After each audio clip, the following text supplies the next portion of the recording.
أما بعد فأعوذ بالله من الشيطان الرجيم بسم الله الرحمن الرحيم نحن قسمنا بينهم معيشتهم في الحياة الدنيا ليتخذ بعضهم بعضا سخريا ورحمة ربك خير مما يجمعون এই আয়াতের মধ্যে আল্লাহ তাআলা মানুষের বিভিন্ন শ্রেণীর উল্লেখ করেছেন। সবার যোগ্যতা আল্লাহ তাআলা সমান দেননি এবং দায়িত্ব সবার একই না। যোগ্যতা অনুসারে আল্লাহ তাআলা দায়িত্বের ভাগ করে দিয়েছে।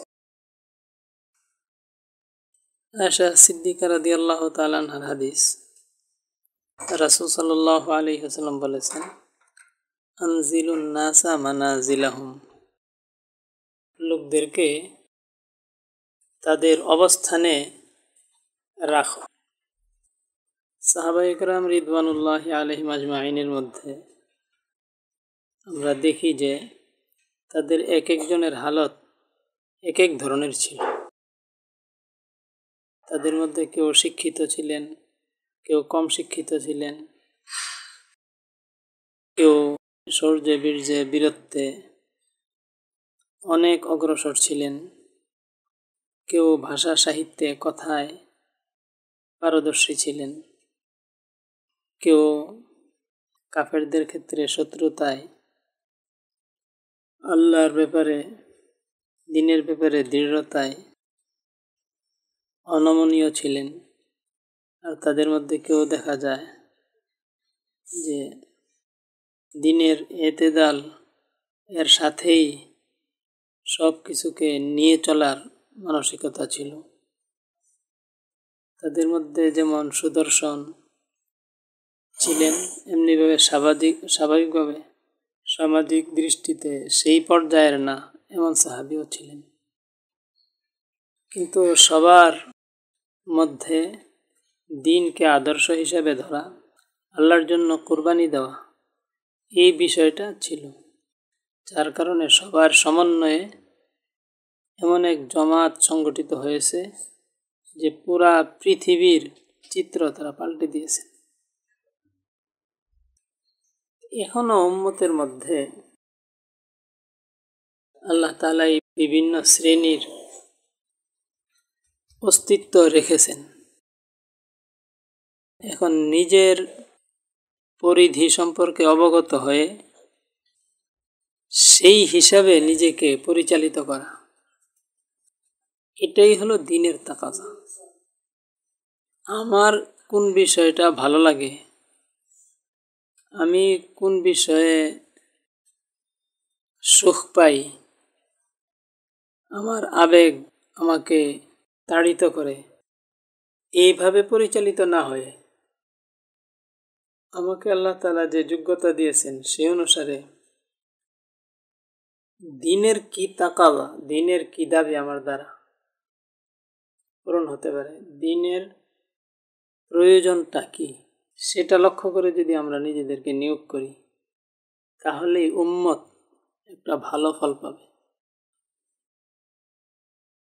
দ্বীন যখন পরাজিত,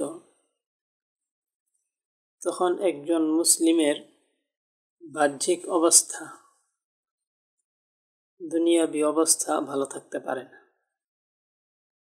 কারণ একজন মুসলিম মুমিনের তার মূল রূহ এবং আত্মা হলো দ্বীন।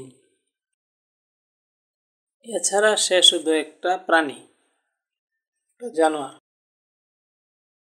দ্বীনের হালত যদি ভালো থাকে, দ্বীন যদি বিজয়ী থাকে, তার অবস্থা কি থাকবে?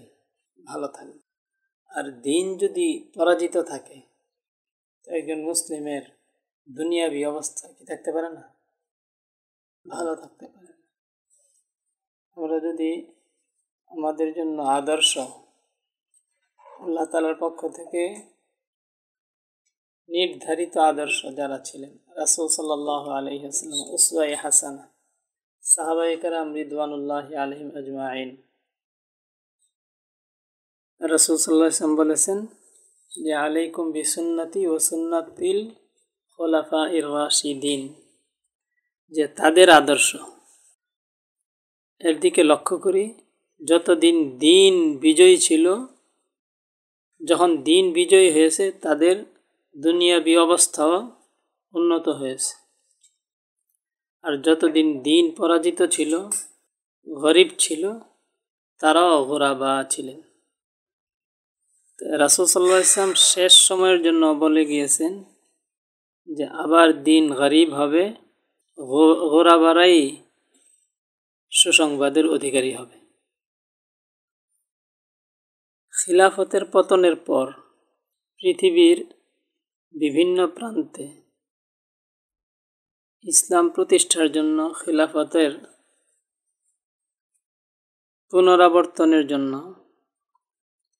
সময়ের প্রেক্ষাপট বা অবস্থার দৃষ্টে যাদের ভিতরে আল্লাহর দ্বীনের সঠিক চেতনা ছিল, তারা বিভিন্ন পন্থা পদ্ধতি গ্রহণ করেছিলেন। আসলে সেই ব্যবস্থাগুলো ছিল সাময়িক। আল্লাহ তাআলা দ্বীন বিজয়ের জন্য, যেমন দ্বীনকে প্রতিষ্ঠিত করা এবং বিজয়ী করা এর নির্দেশ আল্লাহ তাআলা দিয়েছেন, এর জন্য পদ্ধতিও আল্লাহ তাআলা কী করে দিয়েছেন? নির্ধারণ করে দিয়েছেন। আর সেই পদ্ধতির মাধ্যমেই দ্বীনটা প্রতিষ্ঠিত হয়েছে। স্বয়ং রাসূল সাল্লাল্লাহু আলাইহি ওয়াসাল্লাম মক্কায় দাওয়াত, তালিম, তাজকিয়া, তারপরে আখলাক, আরও যা যা কৌশল আছে সব প্রয়োগ করেছেন। কিসের জন্যই? দ্বীন প্রতিষ্ঠার জন্যই। এগুলো করার পরেও নিজেরাও মক্কায় টিকতে পারেননি। নিজেরাও কি করতে পারেননি? মক্কায় টিকতে পারেননি। এটা আল্লাহ তাআলার একেবারে প্র্যাকটিক্যাল, প্রত্যেকে যেন স্বচক্ষে দেখে বিষয়টা বুঝতে পারে, এই ব্যবস্থার অধীনেই কার্যক্রমটা হয়েছে। যে আল্লাহ তাআলা তো জানেন যে একসময় এই বিষয়গুলোকেই মানুষ ওসিলা বানিয়ে নিজের দায়িত্ব থেকে কি করতে যাবে? গা বাঁচাতে চেষ্টা করবে।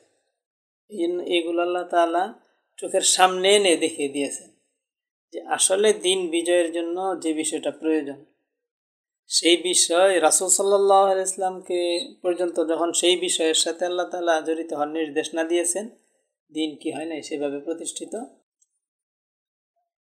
রাসূল সাল্লাল্লাহু আলাইহি ওয়াসাল্লামও আল্লাহ প্রদত্ত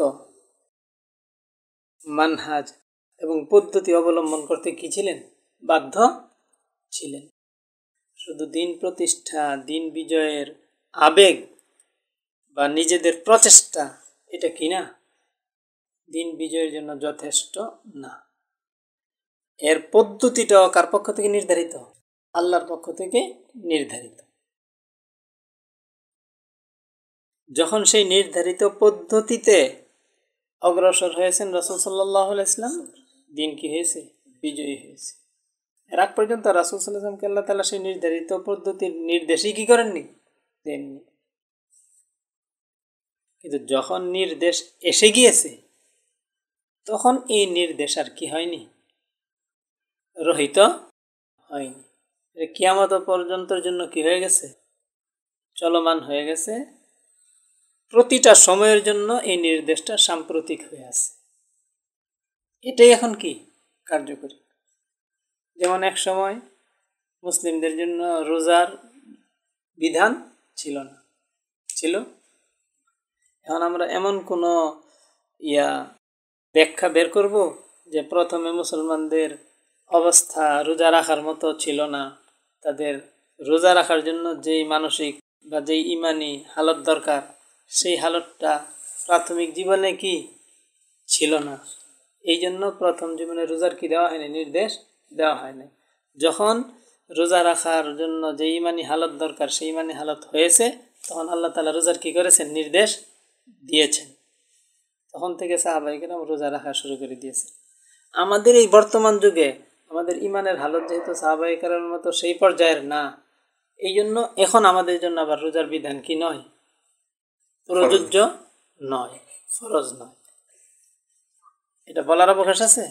আর যখন একবার বিধান নাজিল হয়ে গেছে কিয়ামত পর্যন্ত, এখন কোনো শর্ত দিয়ে কোনো অজুহাত দেখিয়ে এর থেকে নিষ্কৃতি পাওয়ার আমাদের কি নাই, উপায় নেই। এখন ফামান শাহিদা মিনকুমুশ শাহরা ফালিয়াসুমহু, সে নতুন মুসলমান হোক, পুরাতন মুসলমান হোক, সে নামাজি মুসলমান হোক, বেনামাজি মুসলমান হোক, সে চুর মুসলমান হোক, মদখোর মুসলমান হোক, জিনাকারী মুসলমান হোক, রোজা তার জন্য কি ফরজ। এই কথা বলার অবকাশ আছে যে সাহাবায়ে কেরাম শুরু যুগে তো রোজা রাখতেন না, আমরাও সেই শুরু যুগে আছি এখন। রোজার ক্ষেত্রে যেমন এই বিষয়টা বলার কি নাই, অবকাশ নাই, নামাজের ক্ষেত্রে এটা বলার অবকাশ নাই। যে নামাজ হলো আল্লাহ তাআলার সাথে সাক্ষাৎ, আল্লাহর সাথে কথাবার্তা বলা।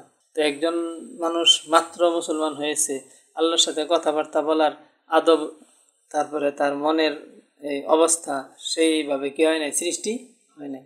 এখনই সে নামাজ পড়া কি করতে পারবে না, শুরু করতে পারবে না। তার সাহাবায়ে কেরামের মতো একটা নির্দিষ্ট কি করতে হবে, সময় পার হতে হবে, ইমান সেই হালতে পৌঁছতে হবে, তখন থেকে সে নামাজ পড়া শুরু করে দিতে হবে।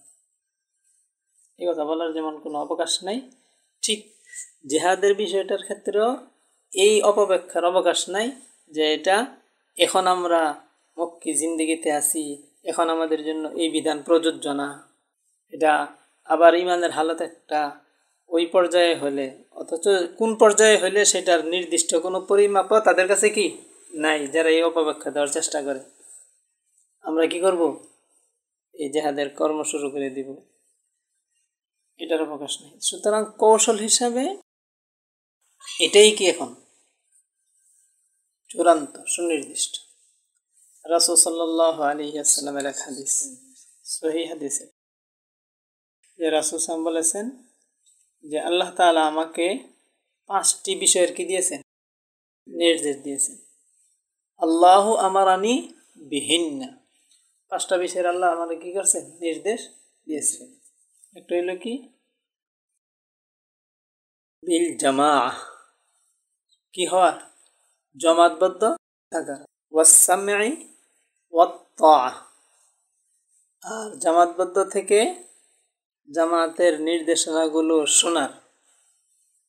না জামাত সমূহকে আমি জামাতের সাথে শুধু নাম লিখিয়ে দিলাম, এখন জামাতের কি কার্যক্রম, কি নির্দেশনা, এটা কি করলাম না, জানলাম না। না, এটা কি করা, জানা। এখন শুধু জানলাম কিন্তু আমলে আনলাম না। ওয়াত-তাআহ কি করতে হবে, আমলে। ওয়াল হিজরতি ওয়াল জিহাদ, তারপরে কি করা, হিজরত করা, আল্লাহর দ্বীনের জন্য নিজের বাড়ি ঘর পরিবার পরিজন আত্মীয় স্বজন এগুলোকে ছাড়া। ওয়াল জিহাদ, আর কি করা, জিহাদ করা। এই 5টা বিষয়ের নির্দেশ আল্লাহ তাআলা আমাকে দিয়েছেন। এক রায়াতে আসছে যে এবং এইগুলোর নির্দেশ দেওয়ার জন্য আমাকে বলা হয়েছে, আমাকে নির্দেশ দেওয়া হয়েছে এবং এগুলি নির্দেশ দেওয়ার জন্য আমাকে বলা হয়েছে। আমিও তোমাদেরকে কি করতেছি, এই 5টা বিষয়ের আমরুকুম বিখামসিন, 5টা বিষয়ের কি দিচ্ছি, নির্দেশ দিচ্ছি। 5টা বিষয় কি, জামাতবদ্ধ থাকা, জামাতের নির্দেশনা শোনা, নির্দেশনা পালন করা, হিজরত করা। ওমর রাদিয়াল্লাহু তাআলা আনহু এক হাদিসের মধ্যে বলেছেন, লা ইসলামা ইল্লা বিল, হাদিস নয়, ওমর রাদিয়াল্লাহু তাআলার বাণী, যদিও সাহাবায়ে কেরামের বাণী, আসলে এই বাণীগুলোকে হাদিসে মাওকুফ বলা হয়। কি বলা হয়, যে ওনারা তো দ্বীনি ব্যাপারে এই বাণীগুলো ওনারা আসলে কোনোটা বানিয়ে বলেন না, রাসূল সাল্লাল্লাহু আলাইহি ওয়াসাল্লাম থেকে শুনেছেন বলেই তারা কি করেছেন, বলেছেন। বাকি সতর্কতার কারণে রাসূল সাল্লাল্লাহু আলাইহি ওয়াসাল্লাম বলেছেন, এইভাবেই কি করেননি, তিনি কথাটা বলেননি। সাহাবায়ে কেরামের মধ্যে কিছু সাহাবায়ে কেরাম ছিলেন যে তারা এইভাবে রাসূল সাল্লাল্লাহু আলাইহি ওয়াসাল্লামের নামে হাদিস বর্ণনা করার থেকে কি থাকতেন, বিরত থাকতেন। ওমর রাদিয়াল্লাহু তাআলা তাদের মধ্য থেকেই কলিলুর রিওয়ায়া, সাহাবীদের মধ্যে যারা রিওয়ায়াত খুব কি করতেন, কম করতেন। ওমর রাদিয়াল্লাহু তাআলা আনহু বলেছেন লা ইসলামা ইল্লা বিল জামাআ, জামাত ছাড়া কি নেই? ইসলাম নেই। ওয়ালা জামাআতা ইল্লা বিল ইমারা, নেতৃত্ব ছাড়া কি হয় না? জামাত হয় না। ওয়ালা ইমারাতা ইল্লা বিল ইতাআ, আনুগত্য ছাড়া কি হয় না? ইমারত। ওখানে তিনটা বিষয় এসেছে। এই তিনটা বিষয় জামাতবদ্ধ হয়ে আপনি করবেনটা কি? জামাতবদ্ধ হয়ে কোনো কাজ তো করবেনটা কি? দিন প্রতিষ্ঠার দায়িত্ব এটা উম্মতের উপর দেওয়া হয়েছে। কুনতুম খায়রা উম্মাতিন উখরিজাত লিন-নাস তা'মুরুনা বিল মা'রুফ ওয়া তানহাউনা আনিল মুনকার। আমরে বিল মা'রুফ আর নাহি আনিল মুনকার এর জন্যই তাদের ক্ষমতায় অধিষ্ঠিত হওয়া কি অপরিহার্য। আল্লাযীনা মাক্কান্নাহুম ফিল আরদি আকামুস সালাতা ওয়া আতাউজ যাকাতা ওয়া আমারু বিল মা'রুফি ওয়া নাহাউ আনিল মুনকার। পৃথিবীতে তাদেরকে আমি ক্ষমতা দিলে তারা কি করে? ইকামতে সালাত করে, যাকাতের বিধান চালু করে, আর আমর বিল মা'রুফ আর নাহি আনিল মুনকার করে। আমর বিল মা'রুফ আর নাহি আনিল মুনকারকে তো আমরা আমাদের পছন্দ মতো ক্ষেত্রগুলোর মধ্যে প্রয়োগ করা শুরু করে দিয়েছি। আমর বিল মা'রুফ আর নাহি আনিল মুনকারের প্রকৃত ক্ষেত্র হইল কোনটা?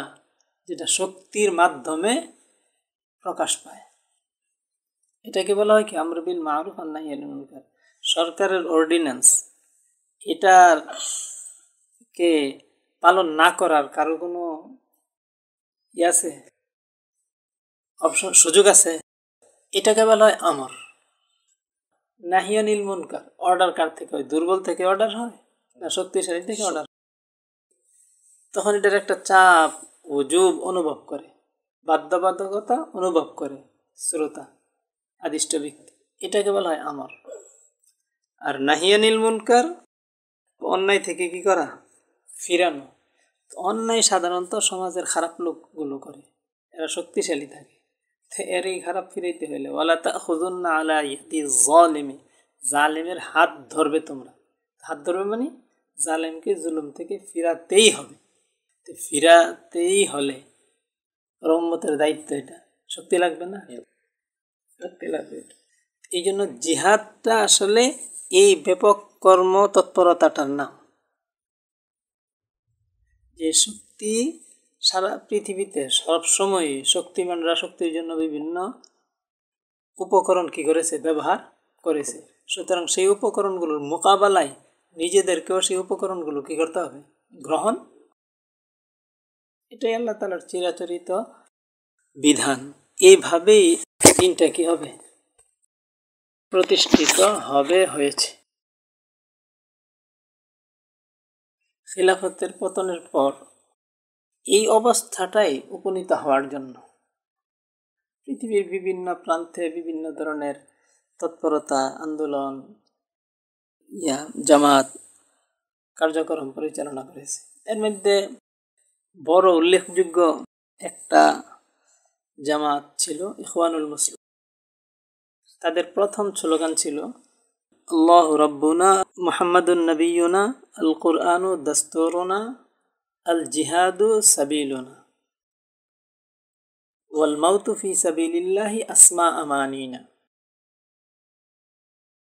আমাদের পথ হইল কি? জিহাদ। সারা পৃথিবীতে লাখ লাখ সদস্য আছে ইখওয়ানের, এবং ইখওয়ান থেকে উৎসরিত অনেক সংগঠন আছে পৃথিবীতে।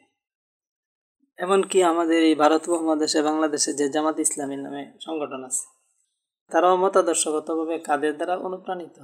ইখওয়ান দ্বারা অনুপ্রাণিত। আসলে এই পৃথিবীর আনাচে কানাচে ওনাদের মূল টার্গেট ছিল কি? জিহাদ পর্যন্ত পৌঁছা। কিন্তু পরবর্তীতে হয়েছে কি, যে পথে চলতে চলতে অনেকেই পথের কঠিনতার কারণে পথ ছেড়ে দিয়েছে বা ভিন্ন পথ গ্রহণ করে নিয়েছে। তো মূল যারা ছিলেন তারা আসলে খিলাফত প্রতিষ্ঠার জন্য, দিনের পুনর্বিজয়ের জন্য, এই সঠিক পথটা পর্যন্ত পৌঁছার জন্যই কি করেছিলেন? চেষ্টা করেছিলেন। কিন্তু একজন উম্মতের দীর্ঘ ঘুমের পর, অলসতার পর, বা আল্লাহর দিন থেকে বিচ্যুতি থাকার পর যেই পরিমাণ কষ্ট কুরবানির পরে আবার সেই অবস্থাটা ফিরে আসবে, সেটার জন্য তো একটা দীর্ঘ মেহনতেরও প্রয়োজন ছিল। সেটা যতক্ষণ পূরণ না হবে ততক্ষণ পর্যন্ত সেই অবস্থা আবার আসবে। সেটা আসলে সাময়িক প্রক্রিয়া ছিল ওনাদের, কোনো স্থায়ী স্থির কোনো ব্যবস্থা ছিল না ওনাদের গৃহীত ব্যবস্থাগুলো। এটা হতে পারে না যে ওনাদের গৃহীত ব্যবস্থাটা রাসূল সাল্লাল্লাহু আলাইহি ওয়াসাল্লাম কর্তৃক পরিচালিত বা গৃহীত, আল্লাহ কর্তৃক নির্দেশিত পথকে কি করে দিবে, রহিত করে দিবে। যেখানে আল্লাহ পাক পরিষ্কার বলছেন যে ফিতনা নির্মূলের জন্য কিতাল করো, মজলুম মুসলিমদের রক্ষার জন্য কি করো, কিতাল করো। কাফেররা চিরদিন কিতাল করতেই থাকবে, অতএব তোমরা তাদের মোকাবেলায় কি করো, কিতাল করো। এই সব কথাগুলো কি চিরন্তন অবিনশ্বর কথা নয়, আমাদের জন্য স্পষ্ট নিদর্শন নয়? ফাইদা উনজিলাত সূরাতুন মুহকামাতুন ওয়া যুকিরা ফিহাল কিতাল, চিরস্থায়ী সুদৃঢ় বিধান কিতালকে আল্লাহ তাআলা বলে দিয়েছেন। মুহকামা মানে কি, সুদৃঢ় স্থায়ী বিধান। এত স্পষ্ট বিষয় থাকার পরেও রাসূল সাল্লাল্লাহু আলাইহি হাদিসে পরিষ্কার বলেছেন যে কিয়ামত পর্যন্ত আমার উম্মতের একটা দল হকের উপর কিতালে কি থাকবে, রত থাকবে। এই দল থাকবে, এটা সবাই কি করে, স্বীকার করে। এবং এটাও অনস্বীকার্য, কেউ অস্বীকার করতে পারবে না যে এই দলের বিশেষ বৈশিষ্ট্য হবে কি করা, কিতাল করা। হ্যাঁ, এই দল তাদের মধ্যে আহলে ইলম থাকবে, তাদের মধ্যে আহলে ফিকহ থাকবে, তাদের মধ্যে আহলে হাদিস, মানে হাদিসকে অস্বীকার করে না, হাদিসকে মান্য করে, তাদের বৈশিষ্ট্য এটাও হবে। আহলে হাদিস বলতে প্রচলিত বর্তমান অন্যান্য দলের মধ্যে একটা দল আহলে হাদিস এটা না, কিছু একটা শ্রেণী পৃথিবীতে ছিল, আছে, তাদেরকে বলা হয় মুনকিরিনে হাদিস। আহলে হাদিস বলতে যারা মুনকিরিনে হাদিস না তাদেরকে বোঝায়। মুনকিরিনে হাদিস না হয়ে যারা আছে তারাই কি আহলে হাদিস, মানে তারা মুনকিরিনে হাদিস, মানে হাদিসকে শরীয়তের দলিল হিসাবে, উৎস হিসাবে তারা কি করে, মান্য করে। এই শ্রেণী হবে তারা। এখন এই জামাতটা যেহেতু রাসূল সাল্লাল্লাহু আলাইহি ওয়াসাল্লাম বলে গিয়েছেন যে কিয়ামত পর্যন্ত কি থাকবে, বিদ্যমান থাকবে, আর কোরআনের হেফাজতের দায়িত্ব আল্লাহ তাআলা নিয়েছেন। আল্লাহ তাআলা যখন বলেছেন যে ঈমানদাররা যুদ্ধ করে আল্লাহর পথে, কাফেররা যুদ্ধ করে শয়তানের পথে, তো তাগুতের পথে, শয়তানের পথে যোদ্ধারা যেহেতু পৃথিবীতে বিদ্যমান আছে, এটা সবার একেবারে চোখের সামনে, তাহলে ঈমানদারদের মধ্যে একটা দল তাদের বিরুদ্ধে যুদ্ধেরত থাকবে, এটাও কি অপরিহার্য। কারণ আল্লাহ পাক সংবাদ দিয়েছেন যে ঈমানদাররা যুদ্ধ করে আল্লাহর পথে, এটা শুধু নির্দেশ নয়, কি সংবাদও। নির্দেশ তো আছে, আবার সংবাদও। আল্লাহর সংবাদে কি হতে পারে না, মিথ্যা হতে পারে না। আল্লাহ বলেছেন আল্লাযীনা আমানু ইউকাতিলুনা ফি সাবিলিল্লাহ ওয়াল্লাযীনা কাফারু ইউকাতিলুনা ফি সাবিলিত তাগুত। আল্লাহ সংবাদ দিচ্ছেন যে কাফেররা যুদ্ধ করে তাগুতের পথে, আর ঈমানদাররা যুদ্ধ করে আল্লাহর পথে। যুদ্ধ করো এই কথা তো বলেছেন, কিন্তু যুদ্ধ করে এই কথাও বলেছেন, তাহলে যুদ্ধ থাকতে হবে। ঈমানদাররা যুদ্ধ করে, এই যুদ্ধ, কাফেররা যখন যুদ্ধ করে তো ঈমানদাররাও কি করতে হবে, যুদ্ধ করতে হবে। একটা দল ঈমানদার তাদের মোকাবেলায় নতুবা কাফেররা একা একাই যুদ্ধ করে, ঈমানদাররা যুদ্ধ করে, এবং এই কাফেরদের মোকাবেলায় যুদ্ধের নির্দেশ আছে, তাই না? এখন যখন আছে, তাহলে তারা আল্লাহর সুন্নত অনুযায়ী আছে। সুন্নত বলতে আমি বোঝাচ্ছি এই কাজের জন্য দুনিয়াবি উপকরণ হিসাবে যা যা প্রয়োজন সেইগুলো সহই তারা কি আছে। কারণ এই কাজের নির্দেশ ফেরেশতাদের প্রতি না, এই কাজের নির্দেশ জিনদের প্রতি না। জিনদের প্রতি থাকতে পারে সেটা জানা নাই, যদি তাদের মধ্যেও যুদ্ধ হয়, হয়। মূল মুখাতাব কারা? মানুষ। জিনেরও তো মুকাল্লাফ হতে পারে, ওরা, ওদের যদি সক্ষমতা থাকে ওরা ওইটার অন্তর্ভুক্ত হবে, জিনরা অন্তর্ভুক্ত হবে যদি তাদের মধ্যে এই সক্ষমতা থাকে, সক্ষমতা অনুযায়ী তারাও মুকাল্লাফ হবে। দেখি ফেরেশতাদের জন্য তো না, মানুষের জন্য। এখন মানুষের জন্য যখন দুনিয়ার আসবাবগুলো গ্রহণ করে, তারা কি গ্রহণ করে? রব্বানা মা খালাকতা হাযা বাতিলা। দুনিয়ার আসবাবগুলিকে আল্লাহ তাআলা অনর্থক কি করেন, সৃষ্টি করেন নাই। সুতরাং যেহেতু এগুলোর মধ্যে আল্লাহ তাআলা একটা সার্থকতা রেখেছেন, তাহলে আল্লাহর দ্বীনের স্বার্থে তারা এইগুলোকে ব্যবহার করবে। স্বয়ং রাসূল সাল্লাল্লাহু আলাইহি ওয়াসাল্লামকে এই উপকরণগুলো ব্যবহার করার নির্দেশ আল্লাহ তাআলা কি করেছেন, দিয়েছেন, এবং রাসূল উপকরণগুলো গ্রহণ করেছেন, সাহাবায়ে কেরাম উপকরণ গ্রহণ করেছেন।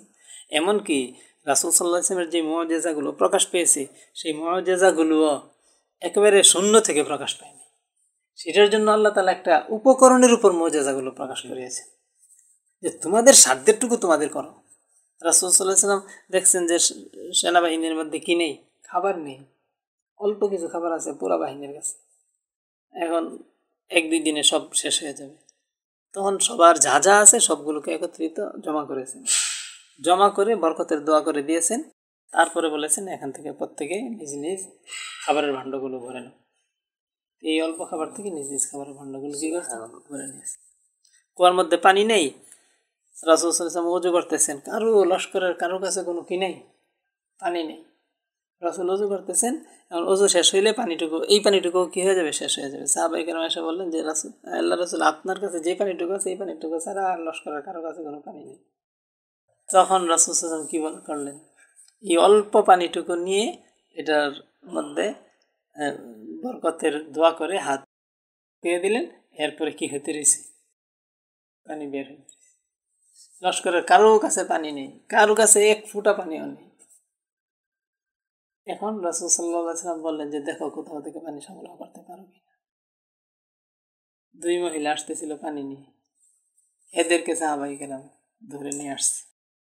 পরে মহিলাদেরকে জিজ্ঞেস করছে পানি কোথায়, তারা বলছে 2 দিনের রাস্তা দূরে, মানে 2 দিনের রাস্তা দূরত্ব থেকে তারা পানি নিয়ে আসছে। এখন তাদেরকে ধরে নিয়ে আসতেছে সাহাবায়ে কেরাম। তখন তারা বলতেছে আমাদের পিছনে আমাদের গোত্রের লোকেরা আসতেছে, মানে পানির হেফাজতের জন্য গোত্রের সৈনিকদেরকেও নিয়ে গেছে। তারপরে সাহাবায়ে কেরাম এই 2 জনকে ধরে নিয়ে এসেছে। রাসূল সাল্লাল্লাহু আলাইহি ওয়াসাল্লামের কাছে নিয়ে আসার পরে তাদের মশকের মুখ খুলে মশকের মুখের মধ্যে রাসূল সাল্লাল্লাহু আলাইহি ওয়াসাল্লাম কি দিয়েছেন, হাত দিয়েছেন। পরে রাসূলের আঙ্গুল দিয়েছেন, আঙ্গুলের ফাঁক দিয়ে ফোয়ারার মতো পানি কি করতেছিল, বের হইতেছিল। তো সাহাবায়ে কেরাম প্রত্যেকে পানির ভাণ্ডগুলো এখান থেকে নিয়ে পানি ভরেছেন। ওই মহিলা 2 জন আশ্চর্য হয়ে তাকায় রয়েছে। পরে দেখা গেল ওদের মশকের পানি কি হয় নাই, 1 ফোঁটাও কমে নেই। আবার মশকের মুখ বেঁধে ওদেরকে দিয়ে দিয়েছে। পরে সাহাবায়ে কেরামকে বলছে যে তোমাদের কাছে যা যা আছে কিছু দাও ওদেরকে। প্রত্যেকে কিছু টাকা পয়সা, খেজুর, খাবার দাবার সাথে এক গাঁটটি বেঁধে ওই মহিলা 2 জনকে দিয়ে দিছে। যেহেতু তাদের পানি দিয়ে উপকৃত হয়েছে, দিয়ে দিছে, বিদায় করে দিছে। এখানেও দেখেন মানে একটা উপকরণের অবলম্বন প্রয়োজন পড়ছে। যে উপকরণগুলো আল্লাহ তাআলা সৃষ্টি করেছেন, যার যতটুকু সাধ্য আছে, দিন যখন পরাজিত অবস্থায় আছে, এখন এই দিনের বিজয়ের জন্য নিজের একেবারে ন্যূনতম জরুরত পূরণ হয়মূলক উপকরণগুলো রেখে বাকিগুলিকে এখানে কুরবানি দেওয়া প্রত্যেকের জন্য এটা ফরজ। আমরা করি আর না করি, প্রত্যেকের জন্য এটা ফরজ। যে যতটুকু এই ক্ষেত্রে বাঁচিয়ে রাখবে, উপকরণগুলোকে সম্পূর্ণ ব্যবহার না করবে, সে সেই পরিমাণ দায়িত্বহীন বলে গণ্য হবে, সেই পরিমাণ ওয়াজিব তার ঘাড়ে থেকে যাবে। শেখ আনোয়ার আওলাকি রাহিমাহুল্লাহ বলেছেন যে জিহাদের সাথে শরীক হওয়ার 44টা উপায়। কারো হয়তো সাধ্য আছে এই 44টা উপায়েই কি হওয়ার, অংশগ্রহণ করার। সে যদি 43 উপায়ে অংশগ্রহণ করে সে পরিপূর্ণ দায়িত্ব আদায়কারী হলো না। এমনি বাহ্যিকভাবে দেখতে দেখা যাবে যে সে অনেক কাজ করতেছে, তারপরেও তার সামর্থ্যের কারণে আরও বেশি সামর্থ্য ছিল, সেটাকে আটকে রেখেছে, সে ধরে রেখেছে, সেটাকে খরচ করে নাই। এই কারণে সে কী হবে, এতটুকুর জন্য তার জবাবদিহিতার সম্মুখীন হতে হবে। আর কারো সাধ্য নাই, শুধু 1 মুঠ খেজুর দেওয়ার কি আছে, সামর্থ্য আছে, এটাই তার জন্য প্রশংসনীয়। দায়িত্ব মুক্তির জন্য কী হবে, আল্লাযীনা লা ইয়াজিদুনা মা ইউনফিকুনা, ব্যয় করার মতো তারা কিছুই পায় না, সামান্য কিছু নিয়ে এসেছে তারা। এটারই রাসূল সাল্লাল্লাহু আলাইহি ওয়াসাল্লাম কী করেছেন, প্রশংসা করেছেন। মুনাফিকরা যেটার কী করেছে, নিন্দা করেছে। এখন আসলে উম্মতের যেই অবস্থা, মুসলিমদের যেই অবস্থা এবং দ্বীনের যেই অবস্থা, এর আলোকে এর থেকে পরিত্রাণ পাওয়ার জন্য জিহাদ ছাড়া কোনো কি নেই, বিকল্প নেই। আর এই রাস্তায় কিয়ামত পর্যন্ত একটা জামাত তৎপর থাকবে, এটাও রাসূল সাল্লাল্লাহু আলাইহি ওয়াসাল্লামের কি আছে, ভবিষ্যৎবাণী আছে। আলহামদুলিল্লাহ এই জামাত তৎপর আছে এবং পৃথিবীর বাস্তবতা এবং অভিজ্ঞতা নিয়েই তারা আছে। একেবারে তৃণমূল পর্যায় থেকে নিয়ে, ক্ষুদ্র অবস্থা থেকে নিয়ে তিলে তিলে তিলে অভিজ্ঞতা অর্জন করতে করতে করতে করতে এখন আলহামদুলিল্লাহ এমন একটা পর্যায়ে পৌঁছেছে যে পৃথিবীর পরাশক্তিগুলিকে নাকানি চুবানি খাওয়াতে পারে তারা। আমাদের চোখের সামনে এখনও বিষয়টা স্পষ্ট না হওয়া, এটা আমাদের নিজেদের সংকীর্ণতা বা নিজেদের অদূরদর্শিতা বা নিজেদের চোখের অন্ধত্ব। নতুবা আলহামদুলিল্লাহ উম্মতের বাস্তবতাটা হলো যে পতনের চূড়ান্ত গহ্বর থেকে এই পর্যায়ে উঠে এসেছে আলহামদুলিল্লাহ, যে পুরা পৃথিবীর পরাশক্তিগুলো এখন তাদেরকে গুনতে এবং তাদেরকে নিয়ে মাথা ঘামাতে এবং তারা পেরেশান থাকতে এবং ভীত সন্ত্রস্ত হতে কি হচ্ছে, বাধ্য হচ্ছে। ওরা ভীত সন্ত্রস্ত এদেরকে নিয়ে। তো যাদেরকে নিয়ে তারা ভীত সন্ত্রস্ত তাদেরকে তারা কি বলবে, সন্ত্রাসী বলবে। এটা একটা স্বাভাবিক বিষয়। আর এই সন্ত্রাস হওয়াটা এটা কি ফরজ। কোরআন শরীফে আল্লাহ তাআলা বলেছেন তুরহিবুনা বিহি আদুওয়াল্লাহ, তোমাদের এই প্রস্তুতির মাধ্যমে, তোমাদের এই তৎপরতার মাধ্যমে, তোমাদের এই ব্যয়ের মাধ্যমে আল্লাহর শত্রুদেরকে কি করবে, ভীত সন্ত্রস্ত রাখবে। আল্লাহর শত্রুরা যাদের ব্যাপারে ভীত সন্ত্রস্ত থাকবে তাদের দ্বারা ফরজ আদায় হচ্ছে, এটা নিশ্চিত। এবং যাদের দ্বারা ভীত সন্ত্রস্ত আছে তাদের দ্বারা কি হচ্ছে, এই ফরজটা আদায় হচ্ছে। ওহাম্মাদ কুল্লু উম্মাতিম বিরাসূলিহিম লিয়াখুযুহু, প্রত্যেকটা উম্মত তাদের রাসূলকে ধ্বংস করার জন্য পরিকল্পনা করেছে, সংকল্প করেছে, প্রতিজ্ঞাবদ্ধ হয়েছে। আমরা কি করব, এদেরকে ধ্বংস করে দেব, এদের ব্যাপারে আমরা যুদ্ধ চালাবো, এদের ব্যাপারে আমাদের জিরো টলারেন্স। প্রত্যেকটা উম্মত তার রাসূলের সাথে কি করেছে, এই আচরণ করেছে। মুহাম্মদ কুল্লু উম্মাতিন বিরাসূলিহি, প্রত্যেকটা জাতি তাদের রাসূলের সাথে এই আচরণটা করেছে। ইসলাম গ্রহণ করেছে তো গুটি কতে, আমভাবে উম্মত কি করেছে, বিরোধিতা করেছে। সুতরাং কুফুরির এই জয় জঙ্কারের এই পৃথিবীতে এখন পুরো পৃথিবী পরিচালনাকারী উম্মত কারা, মুসলিম উম্মত না কাফেররা? তারা সংকল্প করতেছে একটা দলকে ধ্বংস করে দেওয়ার জন্য। তারা যেই দলকে ধ্বংস করার জন্য সংকল্প করবে তারা অবশ্যই রাসূলদের অনুসারী দলটা হবে। রিসালাতের দায়িত্ব ওয়ারাসাতুল আম্বিয়া কারা, যারা ওদের ধ্বংসের সংকল্পের পরিকল্পনার টার্গেট হয়ে আছে। ওদের ধ্বংসের পরিকল্পনার টার্গেট যেই জামাত, তারাই কি ওয়ারাসাতুল আম্বিয়া, নবীদের ওয়ারিস, নবীদের স্থলাভিষিক্ত, নবীদের কাজ তাদের দ্বারা আঞ্জাম পাচ্ছে। এটা আমাদের কাছে একটা আশ্চর্যকর কথা মনে হলো যে এরা নবীরা ওয়ারিস, আমরা নবীরা ওয়ারিস তো জানি এতদিন ভিন্নভাবে। কোরআন শরীফে আল্লাহ তাআলা বলেছেন আউযু বিল্লাহি মিনাশ শাইতানির রাজিম ওয়া ইন তাতাওয়াল্লাউ ইস্তাবদিল কওমান গায়রাকুম সুম্মা লা ইয়াকুনু আমসালাকুম, তোমাদেরকে বলা হচ্ছে আল্লাহর দ্বীনের জন্য জিহাদ করো। তোমরা যদি মুখ ফিরায় নাও তাহলে জেনে রাখো তোমাদেরকে বাদ দিয়ে অন্যদেরকে দিয়ে আল্লাহ তাআলা এই কাজ করাবেন, তারা তোমাদের মতো হবে না। এই আয়াতেরও বাস্তবায়ন হবে পৃথিবীতে। পুরা পৃথিবীতে দ্বীনের রক্ষক, দ্বীনের জন্য জেহাদকারী রাসূল সাল্লাল্লাহু আলাইহি ওয়াসাল্লাম থেকে নিয়ে 1200 শতাব্দী পর্যন্ত কারা ছিল, আরবরা। 1250 খ্রিস্টাব্দ পর্যন্ত আরবদের মাধ্যমেই পুরা পৃথিবীর কি ছিল, খেলাফত ছিল, যুদ্ধ ছিল, এদের অধীনেই যুদ্ধ পরিচালিত হতো। বাগদাদে খিলাফতের পতনের পর এটা, কারণ আরবরা নিজেদের বিলাসিতায়, নিজেদের দুনিয়ার আকর্ষণ, এই জিহাদ বিমুখিতার মাধ্যমে ওই পদটা কি করেছে, থেকে বঞ্চিত হয়ে পড়েছে। সেই শক্তিটা চলে গেছে কোথায়, তুর্কিদের হাতে। কাদের হাতে, তুর্কিদের হাতে, মিশরে। এই যে পুরা পৃথিবীতে তুর্কিদের, আমাদের মুঘলরা ওরা কি তুর্কিদের বংশধর। তারপরে ইরানের যে শিয়ামিয়া, এগুলিও কাদের বংশধর, তুর্কিদের বংশধর। ওই যে তাইমুর লং ছিল, হিন্দুস্তানে তার রাজত্ব ছিল, সেও তুর্কি ছিল। তারপরে সাফবিরা ছিল ইরানে, তারাও কি ছিল? তুর্কিদের বংশধর ছিল। মিশরে মামলুকরা, তারাও তুর্কি ছিল। এরপরে খিলাফতে উসমানিয়া যেটা, সেটাও কি ছিল? তুর্কিদের। তো সেটার তো বিশাল বড় একটা দাপট ছিল। বিশাল সময় পর্যন্ত তারা পুরো পৃথিবীর কি করেছে, মানে 3টা মহাদেশ পর্যন্ত তাদের রাজত্ব বিস্তৃত ছিল। এশিয়া, ইউরোপ, আমেরিকা, 3 মহাদেশে তাদের রাজত্ব এবং দাপটের সাথে তারা ছিল। এদের নেতৃত্বে কি হয়েছে? ইসলামের বিজয় হয়েছে, ইসলামের সুরক্ষা হয়েছে, ইসলামের প্রচার হয়েছে, ইসলাম বিস্তৃতি লাভ করেছে। আরবদের পরিবর্তে অনারবদেরকে দিয়ে আল্লাহ তাআলা কি করেছে? শেষ জামানার ব্যাপারে রাসূল সাল্লাল্লাহু আলাইহি ওয়াসাল্লাম ভবিষ্যৎবাণী করে গেছেন যে ইয়াখরুজু কওমুম মিনাল মাশরিকি, পূর্ব দিক থেকে একটা দল বের হবে, ইউআত্তিউনা লিল মাহদি, তারা মাহদির জন্য ক্ষেত্র প্রস্তুত করবে। এরা কোত্থেকে আসবে? আরব থেকে আসবে।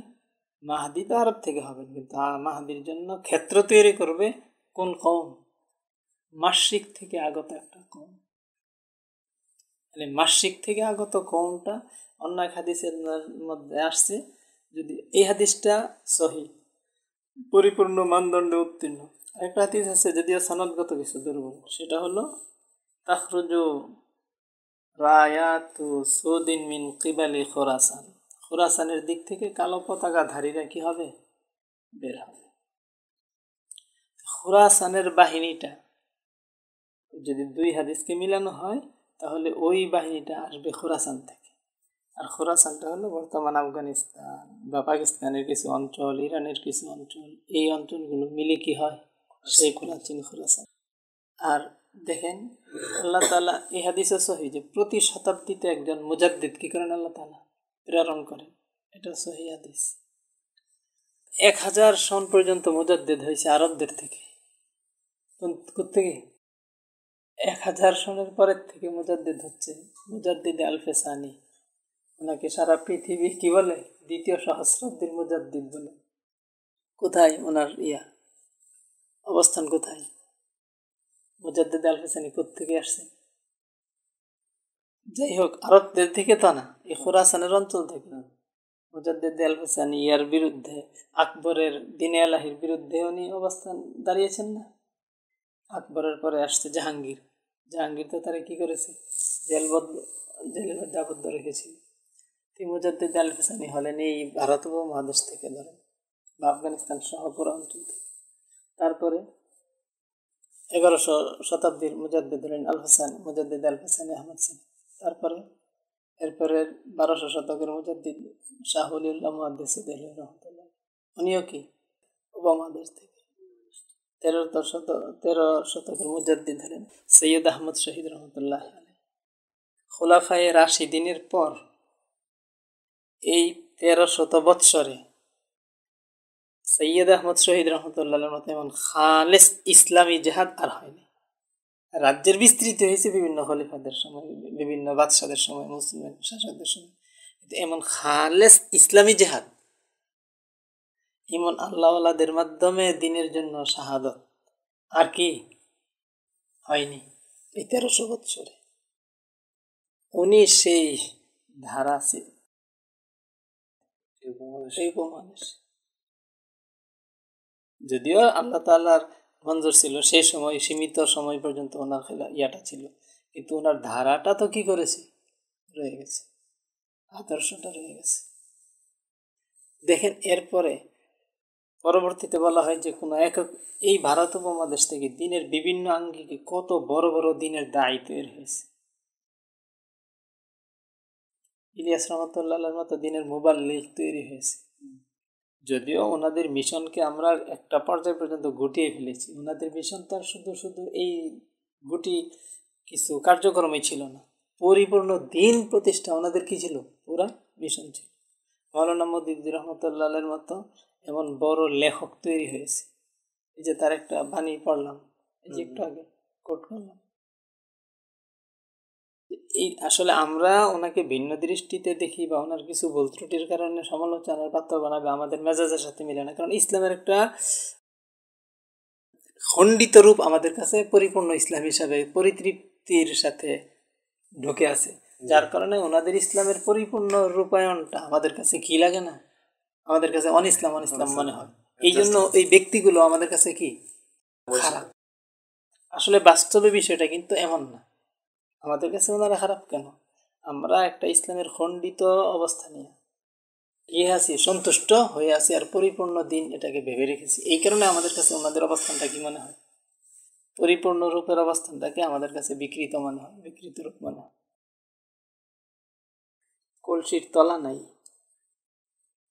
মানে মানে বেটে হাঁটো হওয়ার কারণে ও কলসির মধ্যে হাত দিয়ে কলসির কি বানা নিচ পর্যন্ত নাগাল পায় না। ওরা কি বলতেছে? কলসির তলা নেই। দোষ হইল কলসির, যে তার তলা নেই। নিজের যে হাত পৌঁছে না এই পর্যন্ত, নিজের হাত হওয়ার কারণে এই দোষ। আমরা এই ধরনের ব্যক্তিদেরকে এই ধরনের কিছু দোষে আমরা কি বানাই? দোষী বানাই। আসলেই দোষী। তলা তো আমরা খুঁজে পাচ্ছি না, তলা ছাড়া কলসিটা খারাপ না। বাস্তবতা দেখেন, আমি আসলে আলোচনাটা অন্যদিকে চলে গেছে। আমরা আসলে দিনের কাজ যদি করতে চাই, আমাদের জন্য অপরিহার্য। কোরআন শরীফ আল্লাহ তাআলা রাসূল সাল্লাল্লাহু আলাইহি ওয়াসাল্লামকে কি বলেছেন? ওয়াল্লাযী আইয়াদাকা বিনাসরিহি ওয়া বিল মুমিনিন। আল্লাহ যিনি আপনাকে সহায়তা করেছে নিজের সাহায্য দ্বারা এবং মুমিনদের দ্বারা। স্পষ্ট অর্থ কিন্তু এটা, যে আল্লাহর সাহায্য দ্বারা এবং মুমিনদের দ্বারা। আল্লাহর সাহায্য ভিন্ন, মুমিনরা কি ভিন্ন। দুইটা বিষয় উল্লেখ করেন নাই, এবং বলছেন, এবং এর আগের এবং পরের জিনিসটা কি হয়? ভিন্ন হয়। আমি এবং তুমি দুজন কি এক? হয়তো কাজের মধ্যে মিলছি আমরা, আমি এবং তুমি একসাথে গিয়ে যাওয়ার মধ্যে আমাদের কাজটার মধ্যে মিল আছে, কিন্তু সত্তা কয়টা? দুইটা। আল্লাহর সাহায্য এটাও কার্যকরী ছিল রাসূল সাল্লাল্লাহু আলাইহি ওয়াসাল্লামের বিজয়ের জন্য, মুমিনদের সঙ্গ এটাও রাসূল সাল্লাল্লাহু আলাইহি ওয়াসাল্লামের বিজয়ের জন্য আল্লাহ তাআলা উপকরণ হিসেবে কি করেছেন? রেখেছেন। তাহলে রাসূল সাল্লাল্লাহু আলাইহি ওয়াসাল্লাম যেখানে মুমিনদের সাহায্যের দ্বারা কি হয়েছেন? মুআইয়াদ হয়েছেন। আমি আর আপনি যদি রাসূলের পথে থাকি, তাহলে আমাদেরও মুমিনদের সাহায্যটা অপরিহার্য না? অপরিহার্য না? আমরা যদি বিচ্ছিন্ন একটা জমাত, যত শক্তিশালী হই, যত উন্নত চরিত্রের, যত উন্নত আখলাকের, ইমানের অধিকারী হই, আল্লাহ তাআলার সুন্নত না যেই ছোট্ট এই মুখলেস, এই খালেস লোকগুলিরে পুরা পৃথিবীর উপর কি করে দেবেন? বিজয়ী করে দেবেন। যতক্ষণ পর্যন্ত তাদের সাথে আল্লাহর ওই সুন্নত যে বিল মুমিনিন কিনা হবে, জড়িত না হবে। এটাই সুন্নত। এটার মানে আরো সংক্ষিপ্ত ভাষায় বলি, যে গেরিলা যুদ্ধের জন্য, মুজাহিদের জন্য জনগণ হলো মাছের জন্য পানির মতো। পানির মধ্যে মাছ একটা অংশ, কিন্তু এই মাছের সুরক্ষা, মাছের এই নিজের সমৃদ্ধি, প্রবৃদ্ধি, এই সবটা চলাফেরা কিসের উপর নির্ভর করে? এটাই আল্লাহর সুন্নাহ। সুতরাং এই মুজাহিদদের বিচরণ, মুজাহিদদের শ্বাস গ্রহণ, মুজাহিদদের খাদ্য সংগ্রহ, নিজেদের আত্মগোপন, সুরক্ষা, এই সবটা কিসের সাথে? জনগণের সাথে। যতক্ষণ পর্যন্ত জনগণকে তাদের আপন আপন অবস্থানে রেখে সম্পৃক্ত না করা যাবে এই কাজের সাথে, ততক্ষণ পর্যন্ত তারা কি করতে পারে না? বাহ্যিক সফলতা পেতে পারে না। হ্যাঁ, যদি অবস্থা সেই অনুকূলে এখনো না হয়ে থাকে এবং নিজেরা পরিপূর্ণ চেষ্টা করে যায়, তাহলে সে নিজের আপন মিশনে, সে নিজের জীবনের, ব্যক্তি জীবনের মিশনে সে কি হবে? সফল হবে। মক্কা বিজয়ের আগে যারা শহীদ হয়েছে তারা কি সফল নয়?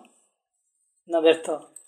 ব্যক্তিগতভাবে তারা কি সফল, এবং সামগ্রিকভাবেও সফল, কারণ ওনাদের এই কুরবানিগুলোর মাধ্যমেই তো মিশনটা কি হয়েছে? অগ্রসর হয়েছে। পরবর্তীতে যেই শর্তগুলো প্রয়োজন ছিল সেই শর্তগুলো পূরণ পর্যন্ত পৌঁছে তো ওনাদেরকে উসিলা করেই।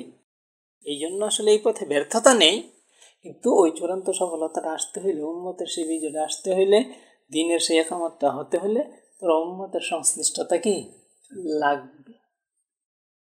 আপনি যে ইয়েতে আসছিলেন সেই ইয়েতে আমি এসে গেলাম, বাকি বিশ্লেষণটা এখন আর গেলাম না। এখন দেখেন, আমাদের অনেকে যাদের দ্বারা অনুপ্রাণিত হই, কিন্তু হওয়ার পরও আমাদেরকে উম্মতের সাথে মিশে যে আমার এই মিশনটাকে অগ্রসর করতে হবে, এই চিন্তাটা কি থাকে না। অথচ মাঠে ময়দানে যারা তৃণমূল পর্যায় থেকে কাজ করতে করতে করতে করতে অভিজ্ঞতা লাভ, এবং যোগ্য ব্যক্তিরা অভিজ্ঞতা লাভ করে তারা এই সিদ্ধান্তে পৌঁছেছেন যে পুরো উম্মতকে আমাদের সাথে জড়িত হতে হবে। আমরা পুরো উম্মতের সাথে কি হতে হবে? জড়িত হতে হবে। যেন আফগানিস্তানের মধ্যে ওনারা পুরো পৃথিবীর মোকাবেলায় বিজয়ী হয়েছে। কীভাবে? সেখানের যে উম্মত ছিল তারা তাদের সাথে কি ছিল? মুজাহিদদের সাথে জড়িত ছিল।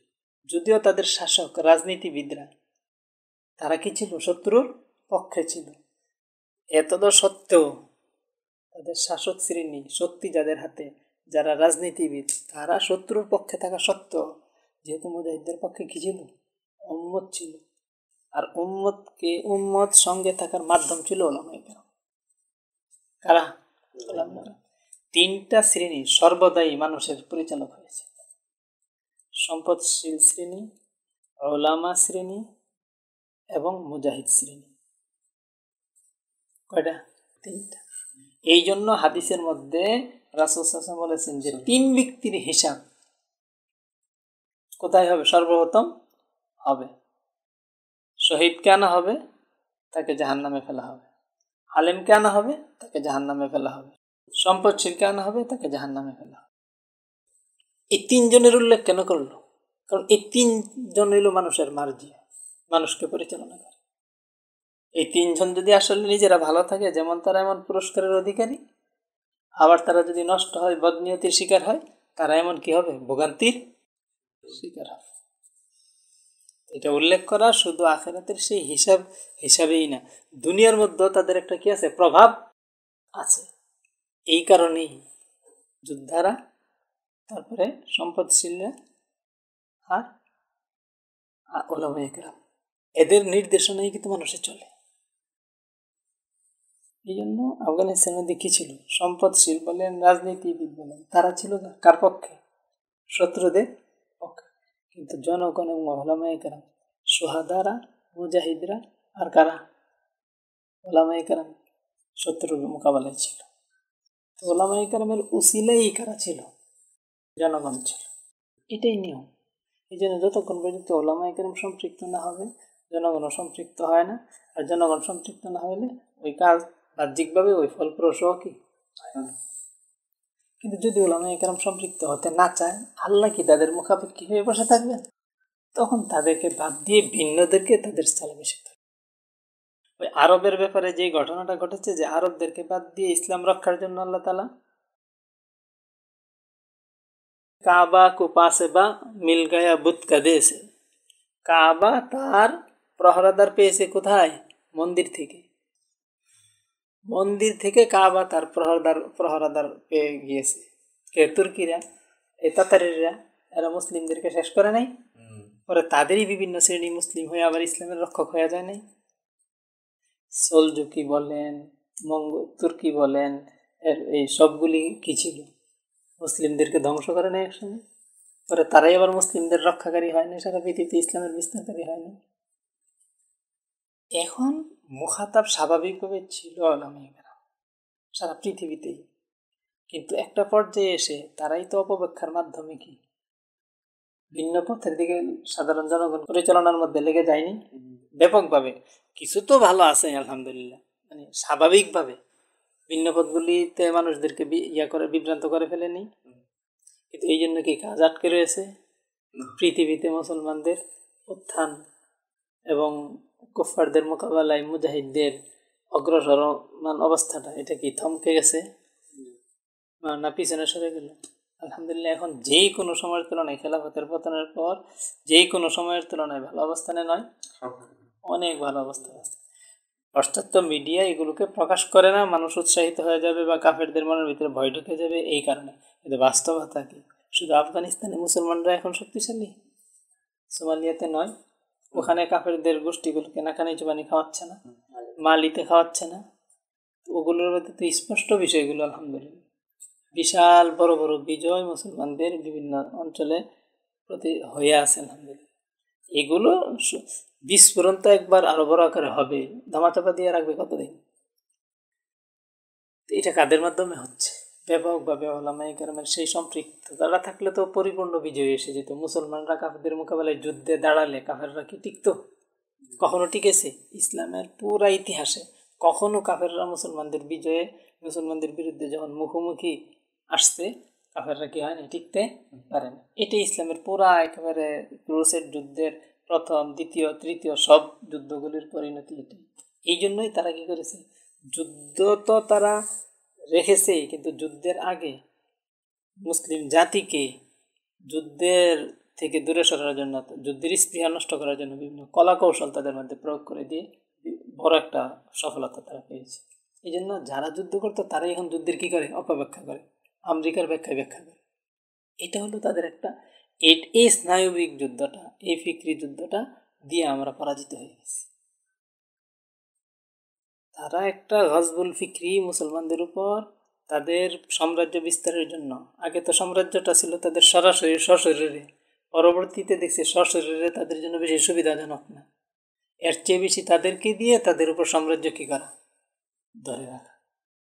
তাদের দেশ থেকে রস চুষতে থাকবে, তাদের অর্থনীতি নিজেরা কন্ট্রোলে নিয়ে যাবে। কি আমাদের অর্থনীতি তাদের কন্ট্রোলে না, কিন্তু কাদের মাধ্যমে, তাদের মাধ্যমে, সুদী ব্যবস্থার মাধ্যমে। আর এগুলি প্রতিষ্ঠা করছে তাদের লোক দিয়ে, তাদের লোক দিয়ে। এই যে তাদের লোক দিয়ে, কিন্তু ওরা রঙ্গে বংশে কাদের আমাদের, কিন্তু লোক তাদের। সাম্রাজ্যবাদটা এখন এইভাবে প্রতিষ্ঠিত, রূপ পরিবর্তন করেছে। আসলে সাম্রাজ্যবাদ পরিবর্তিত হয় নাই, আমরাও স্বাধীন হইনি। আর এই অনুভূতিটাও আমাদের মধ্যে কি নাই, এটাই হলো সবচেয়ে বড় ওয়াসাকিয়াতি ফাকদুস সাকামে ফাইন্নাহু কানা লি লাম্মা কানা লি আদাও। আমার অভিযোগ হলো যে আমার অসুখ নাই এখন। যখন অসুখ ছিল আমি অস্থির ছিলাম, চিকিৎসার জন্য দৌড়াইতেছিলাম, কিন্তু এখন আমার কি নাই, অসুখ নাই, চিকিৎসার জন্য দৌড়াই না, আমি মনে করি আমি সুস্থ। এটাই হলো সবচেয়ে বড় মারাত্মক রোগ। এই রোগে আক্রান্ত হয়ে পড়েছে পুরো উম্মত, অনুভূতি শূন্য। দেখেন, যাদের কাজ করার কথা ছিল তারা না করার কারণে কাজ কি বন্ধ হয়ে আছে, অন্যদেরকে আল্লাহ তাআলা পরিবর্তন নিয়ে আসছে। তো এখানে আমার মূল বিষয়টা বলার উদ্দেশ্য হলো যে কাজ আলহামদুলিল্লাহ কি আছে, চলমান আছে। এখন আমরা অনেকেই এই কাজের ব্যাপারে বিভিন্ন সোর্স থেকে অনুপ্রেরণা পাই, পাওয়ার পরে কি করি, পাওয়ার পরে প্রত্যেকেই আমরা এই কাজের কি হয়ে যাই, চিন্তক হয়ে যায়, ওই কাজের স্ট্র্যাটেজি নির্ধারক হয়ে যায়, ওই কাজের একেবারে গোড়া থেকে সব কিছু সম্পন্ন করার জন্য নেমে যায়। এখলাস ঠিক আছে, হয়তো অনেক ক্ষেত্রে নিজেদের যোগ্যতা আছে, কিন্তু আমার এই ক্ষুদ্র যোগ্যতা আর পুরা পৃথিবীতে চলমান এই বিশাল কর্মকাণ্ডের সাথে জড়িত হওয়ার পরে পুরা পৃথিবীর শুরু থেকে এই পর্যন্ত ইতিহাস এবং বাস্তবতার নিরিখে তিলে তিলে তিলে তিলে বিষয়গুলো জেনে মাঠে অভিজ্ঞতা লাভ করে তারা যে স্ট্র্যাটেজি নির্ধারণ করেছেন, তাদের অভিজ্ঞতা, তাদের যোগ্যতা এক পর্যায়ে।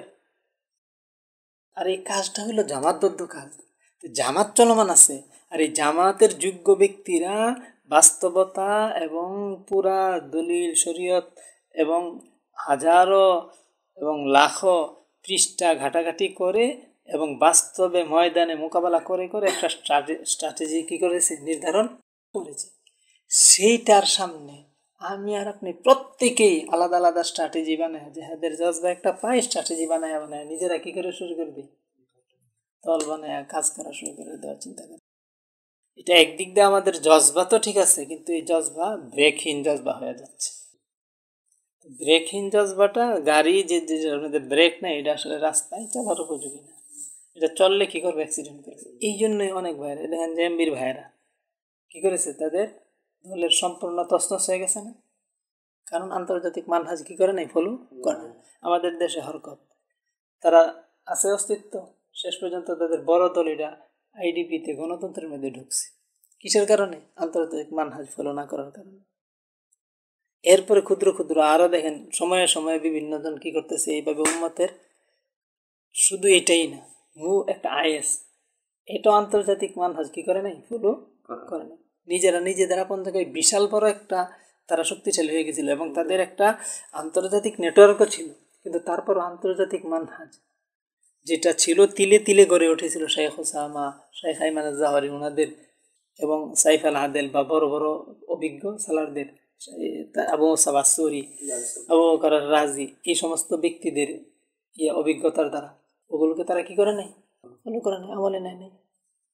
আবু মুসা আয-যারকাবি রাহিমাহুল্লাহ, আল্লাহ তাআলা মাফ করে দিন ওনারে, কত বড় কি ছিলেন, বীর বাহাদুর ছিলেন, কত বড় সফল ছিলেন, কিন্তু স্ট্র্যাটেজির ক্ষেত্রে ওনাদের থেকে বিচ্যুত থাকার কারণে সাময়িক তো একটা সফলতা দেখা গেছে, কিন্তু পরবর্তীতে উম্মতের কতগুলো এই জজবা সেখানে কি হয়ে গেল, নষ্ট হয়ে গেল না, বাহ্যিক ফল ছাড়া।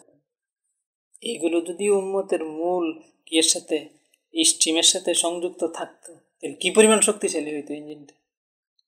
বরং এটা এখন আরো বিস্ফোরা হয়ে বরং এই উম্মতের মূল ইয়াকে কি করতেছে, কিতালের মূল ধারাকে আরো কি করতেছে, দুর্বল করতেছে। যেখানে এটার দ্বারা আরো শক্তিশালী হওয়ার কথা ছিল, এই বাষ্পগুলি দিয়া আরো কি হওয়ার কথা ছিল, শক্তি হওয়ার কথা ছিল, এগুলি উল্টা কি হচ্ছে, বাধার সৃষ্টি করতেছে। এই জন্য আসলে এই স্ট্র্যাটেজি সবাই নির্ধারণ করে না। সেনাবাহিনীর মধ্যে দেখেন বিভিন্ন শ্রেণী থাকে, জেনারেলরা থাকে, কর্নেলরা থাকে, মেজররা থাকে, ক্যাপ্টেনরা থাকে, সৈনিকরা থাকে। সৈনিকদের কাজ কি, সংখ্যা সৈনিকদেরই বেশি থাকে, জেনারেলের সংখ্যা কি থাকে, কম থাকে। তো জেনারেল সংখ্যা কমই থাকবে, জেনারেল সংখ্যা তো দরকার নাই। আমি আর আপনি প্রত্যেকের স্ট্র্যাটেজি নির্ধারক হওয়ার দরকার কি, যে স্ট্র্যাটেজি ওনারা বানিয়ে রেখেছে সেই স্ট্র্যাটেজি ফলো করা, সেটাকে বাস্তবায়ন করা, সেই আলোকে সৈনিক হিসাবে আমাদের দৌড়াদৌড়ি করা, ছুটাছুটি করা আমাদের কাজ যথেষ্ট ছিল না। আর আল্লাহ তাআলা প্রত্যেককে ওই পর্যায়ের বানানো না। একটা মৌচাকের মধ্যে রানী হয় কয়, একটা হয় 4-5টা, কিন্তু অন্যগুলির রানী কি করে মেরে ফেলে। কিন্তু বেশিরভাগই হয় কি, সৃষ্টিগতভাবে বেশিরভাগই হয় শ্রমিক। আল্লাহ সৃষ্টিগতভাবে কয়টা বানান, শ্রমিক কি বানান, বেশি বানান। আর রানী বানান কয়টা, 1-2টা। 1-2টার মধ্যে তো চাকের মধ্যে 2টা থাকে না, থাকে কয়টা, শেষ হয়ে যায়। ওই চাক ভাগ হওয়ার জন্য 1-2টা বেশি বানান, অনেক সময় পলায় একটা কি করে চলে যায় রানীর আক্রমণ থেকে বেঁচে, তখন সে আরেকটা দল গঠন করে, এইভাবে ওদের বংশ বিস্তার হয় আর চাক বাড়ে। সেটা ভিন্ন একটা প্রক্রিয়া আল্লাহ তাআলা রেখেছে।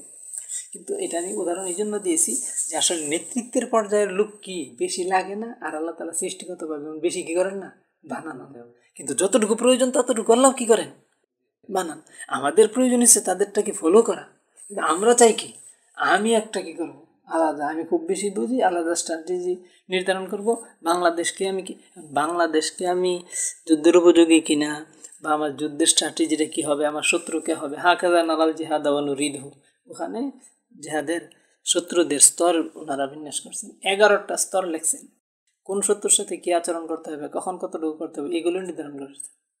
বড় একটা স্ট্র্যাটেজি হলো কাফেরদের ইচ্ছা, আমরা যদি অনেকে এই মোরতাদ শাসকগুলো কাফের, এদের বিরুদ্ধে যুদ্ধ ফরজ, যুদ্ধ জায়েজ, কিন্তু স্ট্র্যাটেজি কি, কাফেররা চাইছে এদের সাথে আমরা সম্পৃক্ত হয়ে থাকি, আমরাও মরি ওরাও মরুক, ওরা মারবে আমাদেরকে, আমরা মারবো ওদেরকে, এই মারামারির খেলার মধ্যে আমরা পরে থাকবো, কাফেররা তার আপন জায়গায় নিরাপদে থাকবে, সারা জীবন গুটি চালতে থাকবে।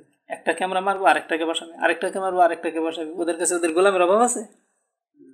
আমরা এই ইয়ার পিছনে আজীবন চলে থাকবো।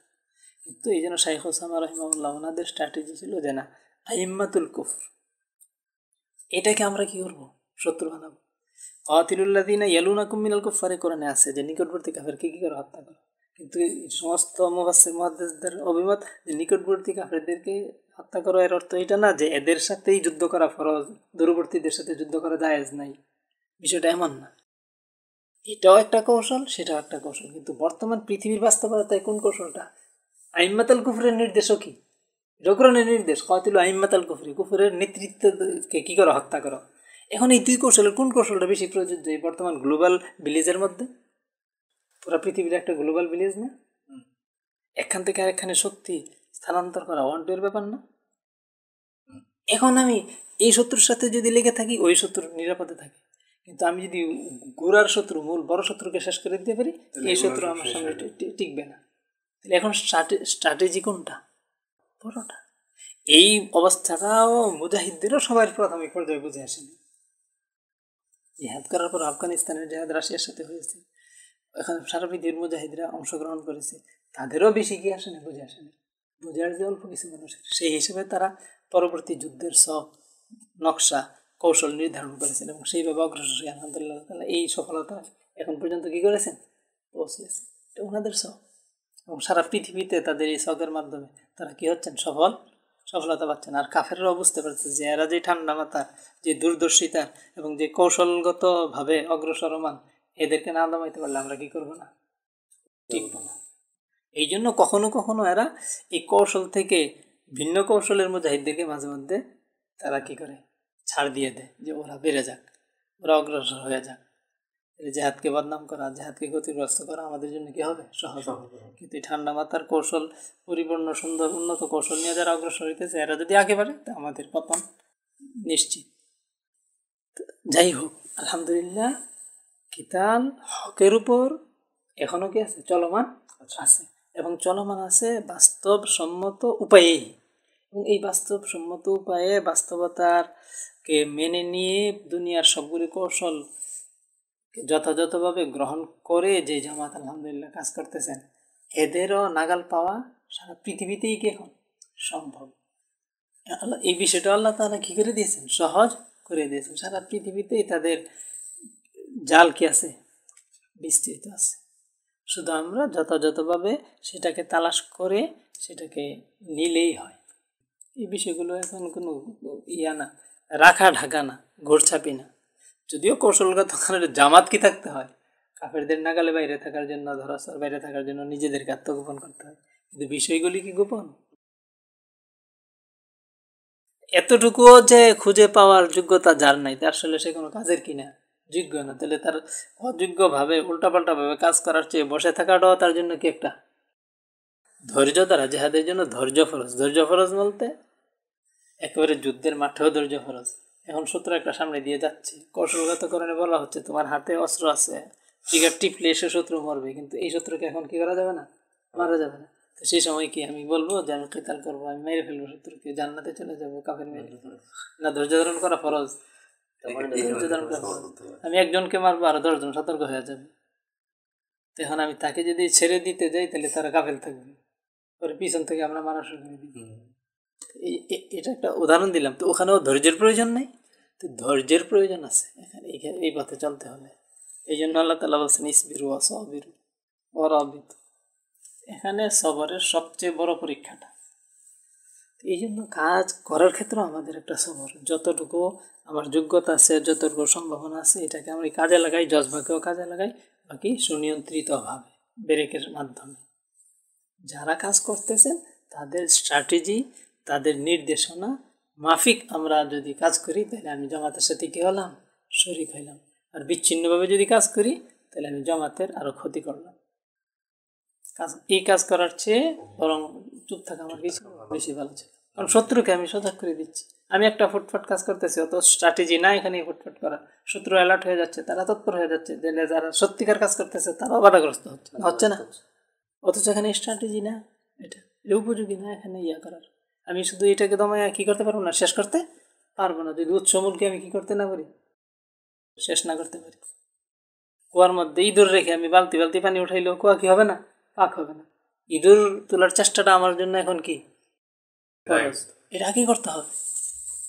ওরা তো এই ইয়ার মতো পিছনে দিয়ে তারা এই ইঁদুর রয়েই গেল, আমি একটাকে সরাইলে আরেকটা আসে, একটাকে সরাইলে আরেকটা আসে, একটাকে সরাইলে আরেকটা আসে। হ্যাঁ, ওকে যদি সরাই দিতে পারি তাহলে আমি এখানে তো আমার সামনে টিকবেই না। আল্লাহ আমাদেরকে বিষয়গুলি বুঝার আমল করা। সুবহানাল্লাহি ওয়া বিহামদিহি সুবহানাল্লাহ।